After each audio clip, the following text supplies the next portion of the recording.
Téléspectateurs de Synapse TV, bonjour et bienvenue dans ce YouFlash que nous démarrons pour parler des ingénieurs japonais qui ont créé un système de fixation et de contrôle unifié permettant d'assembler des petits drones pour en constituer un plus gros en plein vol, une idée originale avec des techniques inspirées de celles des avions de ravitaillement en vol. Leurs prototypes de drones sont capables de s'assembler ou de se désolidariser en plein vol.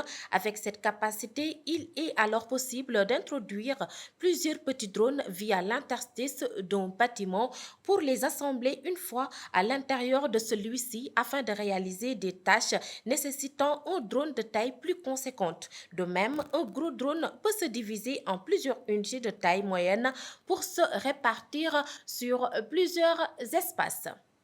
Google déploie de nouvelles fonctionnalités de sécurité et de conformité sur sa suite applicative qui profiteront grâce à l'intelligence artificielle aux utilisateurs de Drive et de Gmail. Dans Google Drive, la firme américaine utilise désormais l'intelligence artificielle pour automatiser la classification. Plus concrètement, les administrateurs de documents Drive peuvent à présent utiliser des modèles d'IA protecteurs de la confidentialité qu'il est possible de personnaliser par exemple en fonction de son entreprise.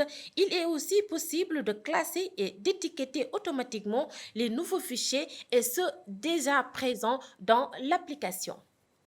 Parlons art et économie créative dans cette édition. Wax on the Table est le nom de la marque d'Absar Shea qui met un point d'honneur à mettre en lumière les couleurs et les graphismes ethniques inspirés du wax. L'objectif ambitieux de la fondatrice de Wax on the Table est de devenir la première marque référente de porcelaine ethnique haut de gamme à travers le monde. Suivons ses explications au micro de nos confrères de Upendo. Effectivement, quand j'étais plus jeune, mon père a mis vraiment un point d'honneur sur le dîner en famille, sur toutes les valeurs qu'il pouvait y avoir autour de ce dîner en famille-là, les valeurs de partage, de discussion, de réunion, d'unicité. Et c'est de là que ça a commencé, j'ai beaucoup apprécié et je m'en suis rendu compte avec les années, avec le recul. Et l'alliage avec cette culture africaine qui est imprégnée en moi, qui a fait toute mon enfance, toute mon éducation. Voilà, pour moi, au final, c'est tombé comme une évidence. Nous avons opté pour deux collections. La collection Aduna, qui est un peu bleutée avec des nuances de vert, et la collection Aïda, qui est un peu plus graphique, un peu plus vers le rose pourpre, pour vraiment apporter déjà, pour faire connaître la société, j'ai choisi deux modèles complètement différents pour montrer justement ce qu'on était capable d'apporter. Et l'idée, juste pour rappel, l'idée de Wax on the Table, c'est pas uniquement de proposer des assiettes. Notre objectif, c'est vraiment d'étendre la proposition sur tout ce que l'on peut trouver sur une table, à savoir des saladiers, des bols, des mugs, des vases aussi pour l'aspect décoratif. Je me considère comme un peu une styliste des assiettes blanches. J'habille la porcelaine blanche avec notre beau tissu. Nous retravaillons les designs, nous leur fournissons et ensuite c'est un système de sérigraphie qui implique de repasser la porcelaine en cuisson à chaque couche de couleur.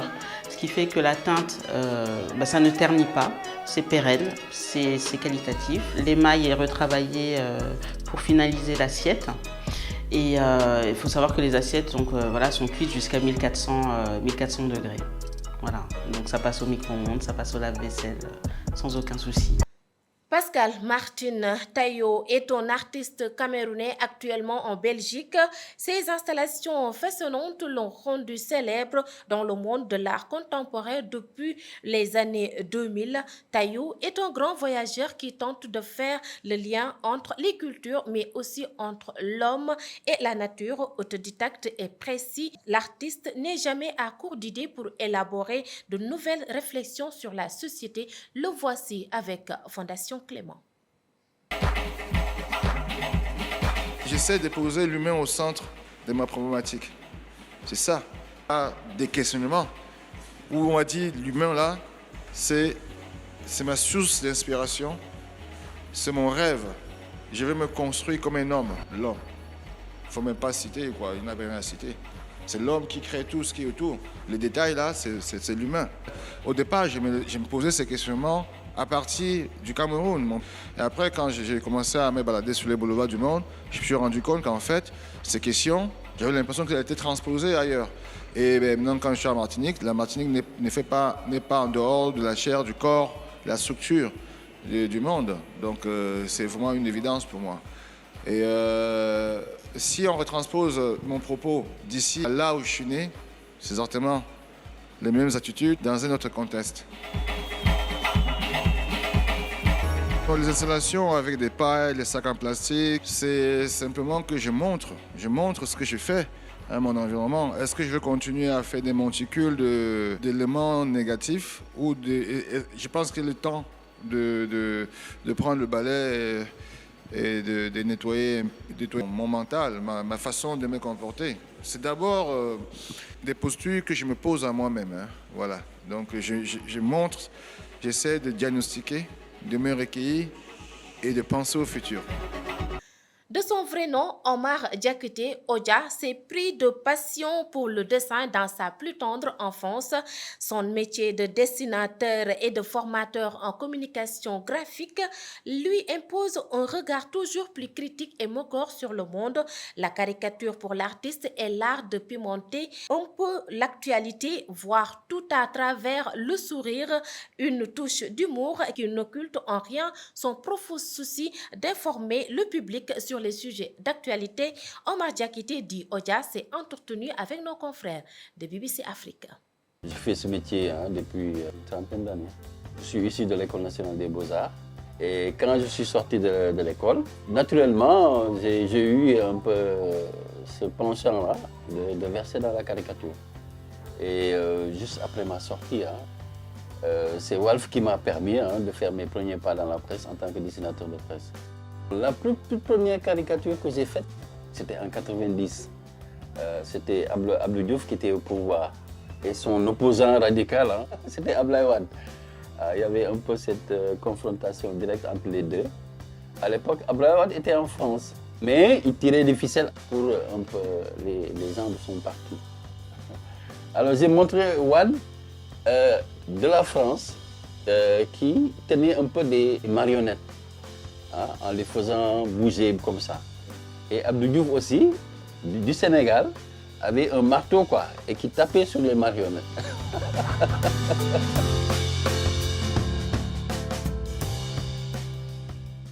La caricature, c'est l'exagération au niveau des formes, au niveau des traits. C'est un travail de journaliste. On fait le recoupement, on prend l'information, on la diffuse. Voilà. Avec le caricaturiste, il y a aussi d'autres substrats qui viennent. C'est-à-dire qu'un caricaturiste, il prend l'information, mais il ne la traite pas, mais il la maltraite. Une façon de parler. Pour dire qu'il utilise l'information pour en faire de la dérision. Voilà. Et à partir de là, quand c'est de la dérision, ça devient forcément quelque chose qui fait rire. Et c'est l'objectif recherché. La bonne blague, voilà. L'objectif, ce n'est pas aussi de faire une caricature pour démolir une personne, pour détruire. Je ne fais jamais de dessin dans ce sens-là. Si c'est le cas, je préfère ne pas le faire, passer outre et puis passer à un autre sujet.